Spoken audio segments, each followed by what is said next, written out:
Bupati Madiun Hari Wuryanto Sabtu 4 Oktober 2025 menghadiri kegiatan pemeriksaan HIV dan layanan kesehatan gratis di Posyandu Remaja Desa Luoro, Kecamatan Pilang Kenceng. Hadir pada kesempatan itu Kepala Dinas Kesehatan Kabupaten Madiun Dr. Heristiana, Pengurus Komisi Penanggulangan AIDS Daerah atau KPAD Kabupaten Madiun, Forkopimcam Pilang Kenceng, Kepala Desa Luoro beserta perangkatnya dan masyarakat setempat. Bupati Madiun yang juga Ketua KPAD Kabupaten Madiun menegaskan bahwa tujuan utama dari pemeriksaan ini adalah deteksi dini dan pencegahan penularan HIV/AIDS terutama di kalangan usia produktif. Kegiatan yang kita laksanakan bersama KPAD, Dinas Kesehatan dan Desa Luoro ini dalam rangka melaksanakan visi-misi pemerintah Kabupaten Madiun ya untuk mewujudkan Kabupaten Madiun yang sehat. Sehat itu sehat jasmani, sehat rohani. Ini kita mendeteksi secara dini supados yang kena HIV segera kita bisa obati, kemudian tidak akan menular. Termasuk yang kena TBC segera kita obati dan juga tidak menular. Karena kedua penyakit ini adalah penyakit menular.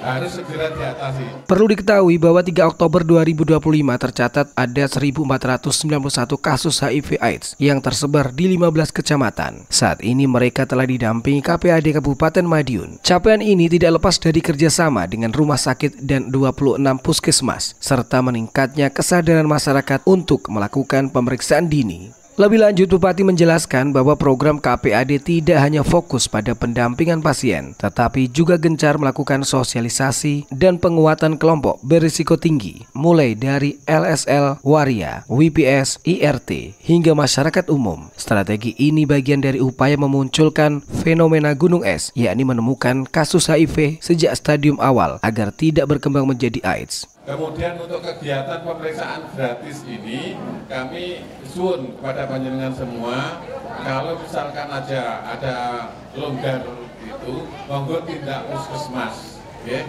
Puskesmas. Kalau misalkan aja tidak ada kegiatan begini di puskesmas Krebet atau di Pilang Kenceng saged untuk melakukan pemeriksaan gratis. Itu sudah program. Mungkin misalkan ditarik oleh puskesmas jenengan matur. Mungkin langsung bukti, oke? Terus ini pemeriksaannya gratis, tidak akan ditarik.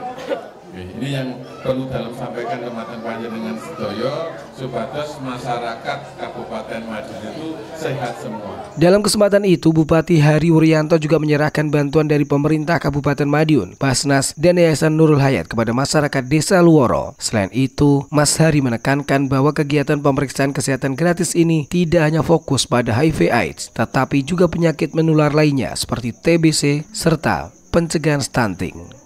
Supaya kita bisa mendeteksi secara dini, pertama adalah HIV/AIDS, kemudian juga TBC. Ya, dengan kegiatan ini mudah-mudahan nanti kita bisa antisipasi dan segera biar kita deteksi. Di samping kita juga Posyandu yang terintegrasi ini, ya mudah-mudahan yang saat ini stunting masih ada, ke depan kita bisa kurangi. Bahkan nanti seperti programnya pemerintah pusat tahun 2030 harus zero stunting. Ini kita akan laksanakan. Itu kan sudah kita lakukan juga, itu kan ada pemeriksaan cek untuk HIV. Okay. Nanti kalau yang TBC, insya Allah kita akan menghadirkan dengan mobil ronsen. Di tempat yang sama, Kepala Dinas Kesehatan Kabupaten Madiun, Dr. Heristiana menyampaikan bahwa screening dini sangat penting. Dari hasil screening akan dipilah mana yang mengarah ke penyakit menular atau tidak. Jika terindikasi langsung ditindaklanjuti dengan pemeriksaan lanjutan dan pengobatan. Selain pemeriksaan HIV di lokasi yang sama juga ada pelayanan kesehatan gratis meliputi pengecekan tensi darah, berat badan, tinggi badan, kadar gula, kolesterol, hingga asam urat. Tidak hanya itu, Dinas Kesehatan Kabupaten Madiun juga menyiapkan program khusus untuk penanggulangan TBC, yakni program Gerebek Dahak. Untuk kan kita ini capaian penemuan kasus TBC di Kabupaten Madiun masih kurang.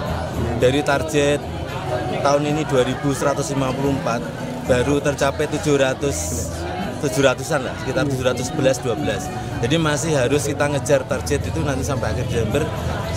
Mudah-mudahan bisa nyampe ke 2000 itu dalam rangka mencari pasien TBC yang biar tidak menular ke masyarakat.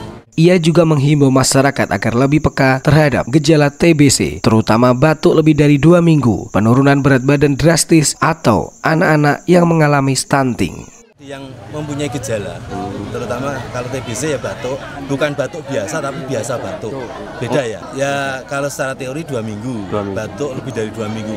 Tetapi kadang-kadang masyarakat itu sebenarnya batuknya sudah lama, tapi dia ngomongnya hanya 3 hari yang lalu. Berarti berdiam diri. Ya, jadi biasa batuk istilahnya, bukan batuk biasa.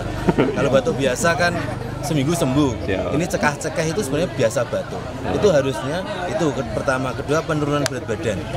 Penurunan berat badan yang ekstrim. Secara drastis. Ya, misalnya 5 kilo dalam 1 minggu atau 2 minggu. Itu harus curiga. Atau kasus-kasus yang anak kecil stunting. Itu harus curigai. Dan antara HIV dengan TB ini sangat berhubungan. Makanya kalau ada ketemu pasien HIV, ya kita cek TB-nya. Kalau ketemu pasien TB, kita cek HIV-nya.